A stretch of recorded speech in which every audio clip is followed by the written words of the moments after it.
if you're active duty, you get a component of your compensation that's called, and I wish they would change the name, but they call it Basic Allowance for Housing, BAH. Okay. And it's a sum you get every month. It's indexed against your grade, whether or not you have dependents, and then again on the area that the base that you're assigned to or your duty station is in, right? There's a bunch of factors that calculate what your BAH is. Again, conventional wisdom, right? The conventional wisdom is, oh, I can't spend more than my BAH on housing. When you get to a place like New Jersey, it's the BAH is not going to cover your housing, right?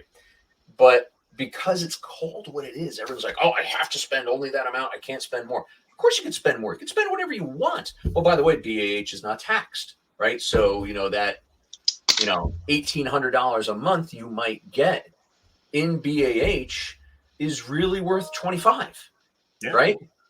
Well, maybe 23, right? But it kills me because people are like, oh, I got to, and when you live on base, they take all of it, right? So I see people time and time again going, oh, I can't spend more than my BAH for housing. And then they give that $2,300 a month of effective dollars back to the military when they could, by taking their BAH and spending, I don't know, 200 more, get themselves something that's going to start accumulating value for them over time and then potentially become an investment property for them beyond that, right? And so, it is, you see it everywhere, but particularly because it's a high cost area here in New Jersey, a lot of people will come into McGuire, for example, and go, oh my God, right? And then, the base housing takes all that money, right? And which is privatized, by the way, so they love it, right?